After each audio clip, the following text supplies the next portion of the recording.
नमस्कार, मैं हूं आपके साथ मीनाक्षी रजत और आप देख रहे हैं इंडिया बोल रहा है। आखिरकार करीब 110 दिनों से चली जंग को खत्म करने के लिए अमेरिका और ईरान ने अंतरिम समझौते पर दस्तखत कर दिए हैं। डोनाल्ड ट्रंप ने बुधवार रात को फ्रांस के वर्साय पैलेस में से जुड़े एमओयू पर साइन किए और इस दौरान फ्रांस के राष्ट्रपति एमेनुएल मैक्रों मौजूद भी रहे। डील पर दस्तखत करने के बाद ट्रंप जब बाहर आए तो इस दौरान किसी रिपोर्टर ने उनसे पीस डील को लेकर के पूछा तो उन्होंने चिल्लाते हुए कहा डील साइन हो गई है। और ट्रंप के बाद ईरानी राष्ट्रपति मसूद पेजेश्कियान ने भी ईरान से इलेक्ट्रॉनिक दस्तखत कर दिए। समझौते का ऐलान भारतीय समय के मुताबिक गुरुवार सुबह 5:30 बजे किया गया और यह तत्काल प्रभाव से लागू भी हो गया। इस समझौते के तहत ईरान और लेबनान में मिलिट्री एक्शन खत्म किया जाएगा। हॉर्मुज स्ट्रेट को दोबारा खोला जाएगा। अमेरिका की नौसैनिक नाकेबंदी खत्म की जाएगी। इस डील पर साइन होने के बाद पूरी दुनिया ने राहत की सांस ली है। तेल के दाम गिरने लग गए हैं और दुनिया पर मंडराते ऊर्जा संकट के बादल छटते हुए नजर आ रहे हैं। लेकिन इस डील से एक शख्स को जबरदस्त झटका लगा है। समझ गए होंगे आप किसे? वो देश जो अमेरिका के साथ इस युद्ध में अहम भूमिका निभा रहा था। वो देश इस जंग को अंजाम तक पहुंचाना चाहता था। वो ईरान के सामने ट्रंप के सरेंडर से सदमे में है। हम बात कर रहे हैं इजराइल। ईरान से ट्रंप की इस डील के बाद नेतन्याहू खुद को पूरी तरह से ठगा हुआ महसूस कर रहे हैं। आखिर इस डील पर इजराइल में बवाल क्यों मचा है? आखिर इस डील को इजराइल के लिए डेथ वारंट क्यों कहा जा रहा है? इस पूरी खबर पर करेंगे विस्तार से चर्चा। और भीषण तबाही के बाद फिलहाल खाड़ी में शांति के सुर सुनाई देने लगे। जिस समझौते का इंतजार पूरी दुनिया बेसब्री से कर रही थी उस पर आखिरकार मोहर लग चुकी है, हस्ताक्षर हो चुके हैं। लेकिन शांति के इस स्वर ने नेतन्याहू की लय ताल बिगाड़ करके रख दी है। नेतन्याहू इस डील से नाखुश नजर आ रहे हैं और चाह करके भी इसका समर्थन नहीं कर पा रहे हैं। हालात ये हो गए हैं कि इजरायली प्रधानमंत्री एक ऐसे चक्रव्यूह में फंस चुके हैं जहां से बाहर निकलने का उन्हें कोई रास्ता फिलहाल नजर नहीं आ रहा। आखिरकार नेतन्याहू इस डील से नाखुश क्यों हैं?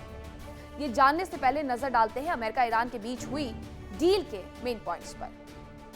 तो इस डील का जो मेन मुद्दा रहा, मेन पॉइंट्स रहे 14, वो मैं आपको बताती हूँ। सबसे पहला पॉइंट यही था कि हॉर्मुज में 30 दिनों में जहाजों की आवाजाही सामान्य ईरान की तरफ से की जाएगी।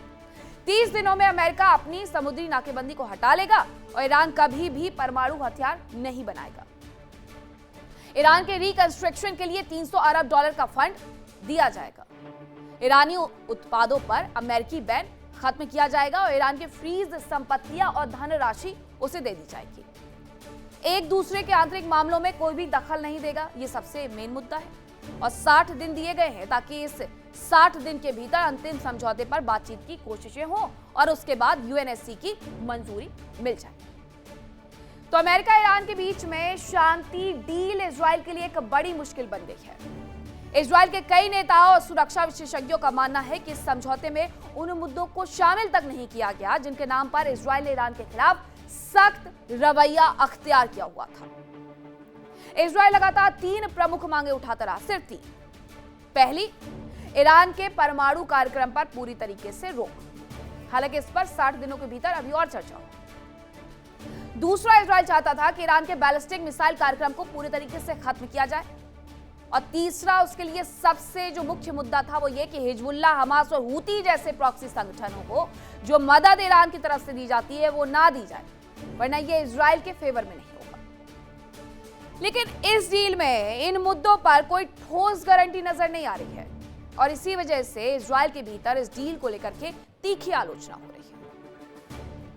अब क्यों आलोचना हो रही है, चलिए वो मैं आपको बता देती हूँ। डील के कारण अमेरिका और इजराइल के संबंधों में दरार नजर आ रही है। राष्ट्रपति ट्रंप और पीएम नेतन्याहू के संबंधों में खटास आ चुकी है। डील में यूएस ने इजराइल की शर्तों को शामिल नहीं किया। इजराइल को पूरी तरीके से दरकिनार कर दिया गया और ईरान के बैलिस्टिक मिसाइल प्रोग्राम पर इजराइल रोक चाहता था। लंबी दूरी की मिसाइल ना बना पाए ईरान, ये उसका मेन मुद्दा था। ईरान के प्रॉक्सी संगठनों को सपोर्ट पर भी वो रोक चाहता था और इजराइल डील में बैलिस्टिक मिसाइल प्रोग्राम और प्रॉक्सी संगठन शामिल नहीं किए गए हैं। समझौते के तहत लेबनान में भी युद्ध विराम होना है, सो अलग। और डील के तहत इजरायली सेना को लेबनान से वापस लौटना होगा। ये इजराइल की तरफ से तक प्रॉमिस कर दिया गया है ईरान को, अमेरिका की तरफ से। हिजबुल्लाह के हमलों से इजराइल को सुरक्षा की ठोस गारंटी नहीं मिली है, लेकिन अमेरिका ने यह तो कह दिया उस समझौते में कि ठीक है, इजरायली डिफेंस फोर्स इजराइल लौट जाएंगी, लेकिन यह नहीं कहा कि हिजबुल्लाह इजराइल पर कोई हमले नहीं करेगा, उससे हम सुरक्षा की गारंटी मिले, ऐसा चाहते हैं। और इतना ही नहीं, युद्ध में हुए नुकसान की वजह से ईरान की ओर जा सकता है यूएई, और ये सबसे बड़ा झटका इजराइल के लिए होगा, क्योंकि मुस्लिम कंट्रियों के साथ इक्वेशन बहुत अच्छे नहीं है, और जिनके साथ है वो दूसरा ईरान की तरफ जा रहे हैं। ईरान के प्रभाव की वजह से इब्राहिम अकॉर्ड से भी यूएई हट सकता है। अब न्यूयॉर्क टाइम्स की रिपोर्ट ये कहती है कि इजराइल के पूर्व रक्षा मंत्री एविगडोर लिबरमैन ने तो इसे इजराइल के नजरिए से तबाही तक करार दिया है, और वहीं जो इजरायली अखबार हैं उन्होंने भी इसे खराब समझौता बता दिया है। नेतन्याहू की सबसे बड़ी दिक्कत यह है कि उनकी पूरी रणनीति ईरान पर अधिकतम मैक्सिमम प्रेशर वाली रही है। लेकिन अब क्या? अब अमेरिका ने ईरान के साथ समझौता कर लिया तो इजराइल के सामने लेबनान में अपनी सैन्य कार्रवाई रोकने के अलावा कोई चारा नहीं बचा है, क्योंकि नेतन्याहू अगर अमेरिका ईरान समझौते का विरोध करते हैं तो उनका टकराव सीधे डोनाल्ड ट्रंप प्रशासन से हो जाएगा, और ये इजराइल के लिए सबसे बड़ा रणनीतिक साझेदार है, और ये इजराइल के लिए अच्छा नहीं होगा। यानी एक तरफ समझौता स्वीकार करने पर घरेलू राजनीति में आलोचना झेलने पड़ रही है, दूसरी तरफ विरोध करने पर वॉशिंगटन नाराज हो सकता है। अब इकरार भी मुश्किल है और इनकार भी मुश्किल है।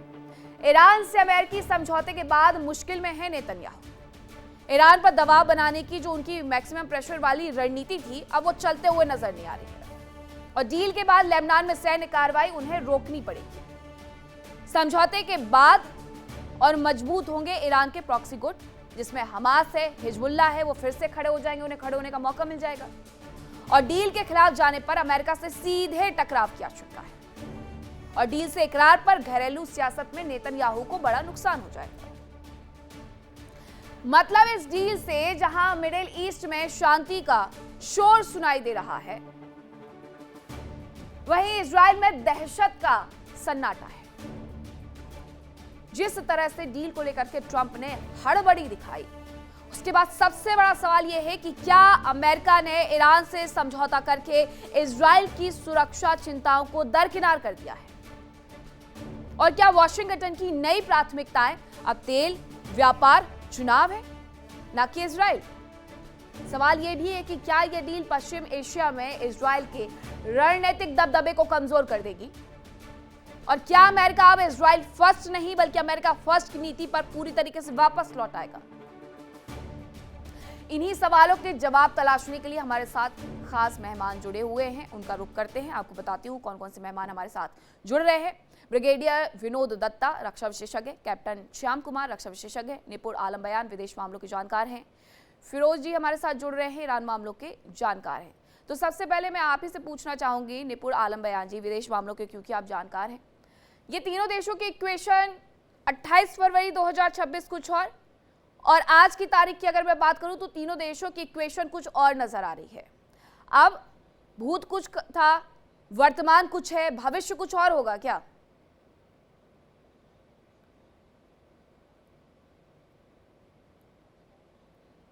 निपुण जी।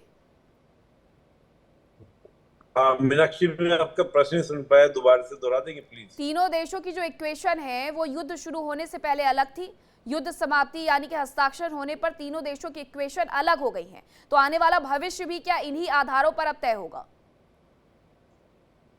हाँ मीनाक्षी जी, आपने बिल्कुल सही प्रश्न किया। देखिए, इजराइल और अमेरिका में इस प्रकार का जो भी हमको देखने को मिला इस डील को लेकर, इजराइल का रवैया एक तो प्रो एक्टिव है, वो अपने नेशनल इंटरेस्ट के लिए, ये हमको स्पष्ट रूप से पता चलता है। लेकिन इस प्रकार की तकरार पहली बार नहीं रही इजराइल के साथ, पहले भी कई बार अमेरिका के साथ इस प्रकार की टकरार हमको देखने को मिली है कई मामलों में, चाहे वो हम प्रेसिडेंट केनेडी के समय की बात करें या जॉर्ज बुश के समय की बात करें, तब भी इस प्रकार की तकरार मिडिल ईस्ट के मामलों को लेकर हुई थी। 2001 की जब आपको इंसिडेंट याद हो, जब अमेरिका ने अफगानिस्तान इराक पर अटैक किया था, तब भी इस प्रकार की बातें हुई थी। लेकिन अब इस समय क्या है कि पर्सनल अटैक तक प्रेसिडेंट ट्रम्प के द्वारा किए गए, और मैं मानता हूं कि बिल्कुल इस डील के अंदर इजराइल की चिंता जो है उसको कहीं ना कहीं जगह नहीं मिली है। देखिए, इजराइल की चिंता दो ही थी, एक तो प्रॉक्सीज और दूसरा एटॉमिक की बात हम देखें।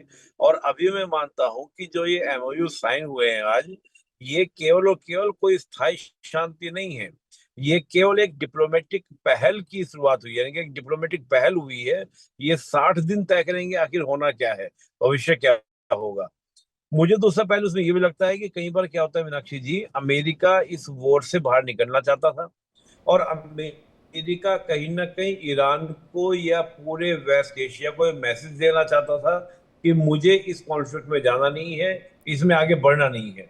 तो हो सकता है कि जो हम फ्रंट पे देख रहे हैं वो फ्रंट पे ऐसा ना हो, बैकग्राउंड में कुछ और हो, कि हम आपस में एक दूसरे को कह सुन लेंगे और हम डील करके बाहर निकल जाएंगे, लेकिन इजराइल को हम बैकएंड देते रहेंगे।